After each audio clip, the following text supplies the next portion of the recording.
If you're someone who's scared and terrified of chemistry and are getting consistent bad grades at it, that was me up until a month before my exams. And I still managed to somehow get an A star, so this is exactly how I did it. Hi guys, my name is Moon, and this is a step-by-step guide of how you can go from really bad grades in chemistry to an A star. So for me, it was kind of a little bit gradual.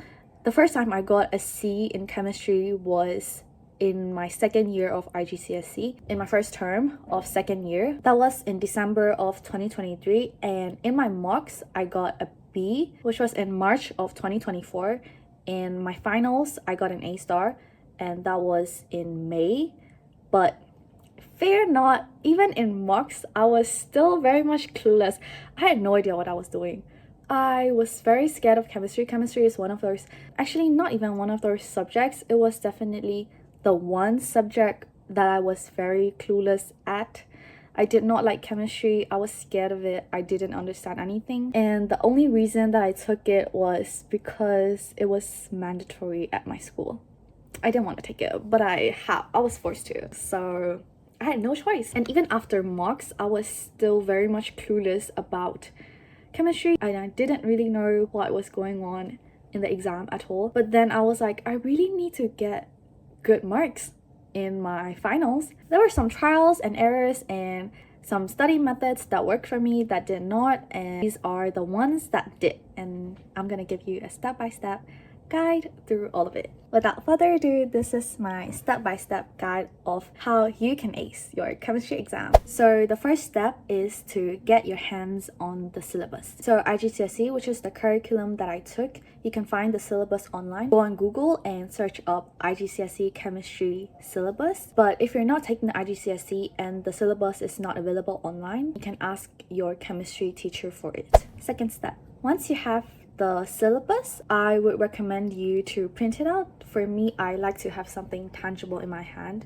to use, but you can also keep it on your laptop or your iPad as long as you can annotate and highlight it. And what we are going to do is called the traffic light method. I mentioned it a little bit in my last video, but in this one we're going to dive a little bit deeper into it. So to explain the traffic light method, I did not create it or anything, but it's definitely the one technique that actually saved my chemistry exam. So what you're gonna do is get the syllabus, start from the very beginning, and highlight with green for the ones that you absolutely understand. If you don't get something, if you don't understand it even a little bit, then don't lie to yourself. Highlight it with yellow, because yellow is the ones that you need revision on. It could be things that you understand but tend to forget, basically things that you need revision on. And then we have the last color, red, which my paper was full of because I didn't understand a huge chunk of the syllabus. Okay, so third step, now that you have identified the things that you understand, the things that you don't, you will be taking one chapter at a time. So we're going to start with a chapter that you find the easiest, the chapter that is mostly filled with greens and yellows. The reason that you do this is because you want to feel like you got it. You want to feel like you know what you're doing. And I've heard people say, do the hardest task first, do the hardest chapter first. But for me, that didn't really work because that just further demotivated me. So I like to start with the easiest one so that I feel like I've done something. It motivates me to do even more. Since you don't need to look at the green parts, start with the parts that you highlighted with yellow. You already understand these, you just need a little bit of revision on them. So just read the syllabus and refresh your mind a little bit and go through that specific part in that chapter in your textbook if you need to. So in the syllabus, there are command words like identify or state. So for those yellow parts, if it says state, then state the answer out loud. Or if it says identify, then list the things that is asking you to. Once you've done the revision for it so that you are absolutely sure that you've got this part. Once you're done doing that, we're gonna leave it at that. But do not ignore it totally, we're not done yet. Since those are the things that you usually tend to forget or make mistakes at, obviously just by doing that, you're not gonna just magically have it memorized totally in your brain. So at night, before you sleep, you're gonna hold that syllabus and then read through those yellow parts that you highlighted and annotated on. I don't know where I've read this before. You might also know of this fact, but it is scientifically proven that you remember something more if you read through it, put it in your brain, and then sleep after that. Every single night, the more you do this, the more you're going to remember those yellow parts. So once you feel like you've actually mastered those yellow parts, then you can select them, group them like this, and then tick them with a green highlighter. We're done with the third step. Fourth step, which is the real deal, is to tackle those stranger danger red parts. So these are the parts that you have absolutely no idea, you're clueless about these parts, and we're gonna take them one at a time. So now that you're looking at the red parts, just a little reminder, don't think about or focus on the other chapters at all. Put those out of your mind so that you're at ease when you're looking at this chapter. So onto actually tackling those red parts. You're gonna have your syllabus and then your textbook, and open up your textbook to that page and actually read the textbook. So for each chapter, I would say start from the beginning of that chapter. Chemistry is all about understanding the basics. If you're scared of chemistry, I was scared of chemistry because I didn't get the basics. So start from the beginning of each chapter. So for this part, you have to put in a little bit of effort. If you want that A star, you have to put in that effort. So read the textbook, and then there's Google. It's free. So if you have any questions, just search up on Google. You can get as detailed as you want. For me, I liked to use YouTube, and YouTube actually was very helpful. So I'm gonna mention some YouTube channels along with the chapters that I watched them for. So I'm gonna list them according to my igcse syllabus, but I think these are pretty general. So for the states of matter and bonding, I watched Cognitor. I'm looking at my phone, by the way, because I made a list. So for stoichiometry, I watched the organic chemistry tutor since he's really good at calculations. Stoichiometry is basically all the calculations, the moles, the Avogadro constant, and all that. For chemical energetics and reactions, I watched again Cognitor. Cognitor's videos are really visual, and I think I'm a visual learner, so it helps me understand since I can see all the bonds in those little circles and everything. Next is redox. I was really bad at redox. I did not understand redox. I was like, what are these numbers? They're very confusing for me. So I'm very thankful to this teacher. The channel is called Tyler DeWitt, and I can't recommend this enough. This redox series is honestly the best redox explanations that I've ever seen. The next one is acid, base, and salt. So for this chapter, there's these anion tests, cation tests.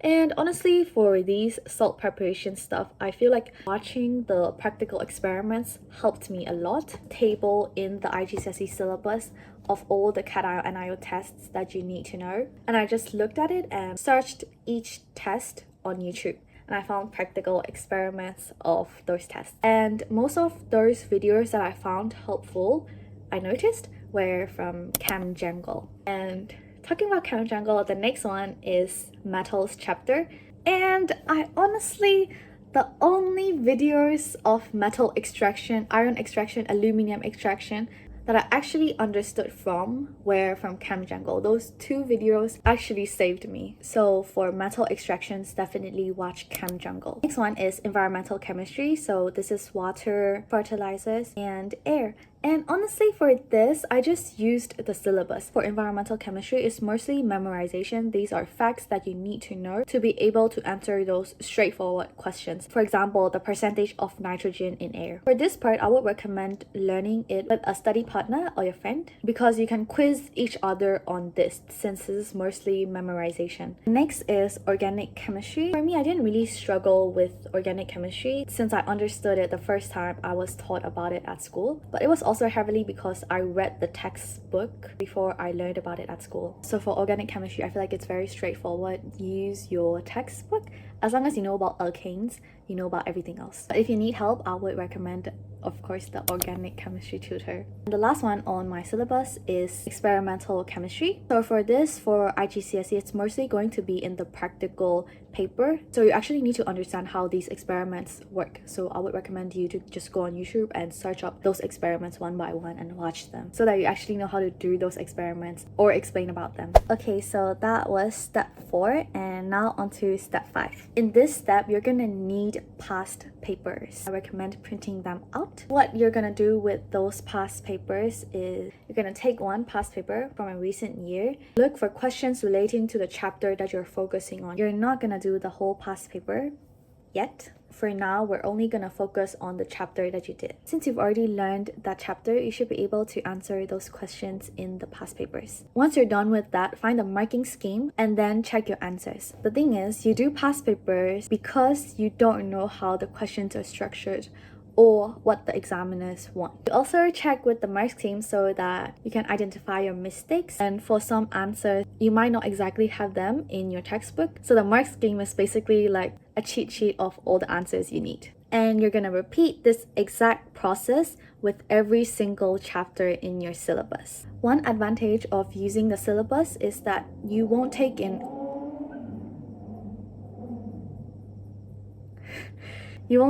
all the information in the textbook, and you'll only learn the things that you actually need to know to answer this exam. Step 6. Now that you have tackled all those chapters, you're going to now combine all of them. So what you're gonna do is to print out those past papers and then answer them from beginning to end. By doing this, you will also have answered those questions twice. So if there are any questions that you made mistakes in the first time and you learned from, you will especially notice that the second time you answer the whole past paper. And if you keep making the same mistakes, then you know which parts to focus on. So that is exactly how I improved my marks in chemistry, and how you can too. Follow this guide and take it one step at a time, and you're bound to get that A star. So that's it for this video. I hope you found it helpful, and I am wishing you all the best in your exams. Hope you get all A stars. Thank you for watching, and I hope you'll be here to watch my videos in the future as well. Bye bye.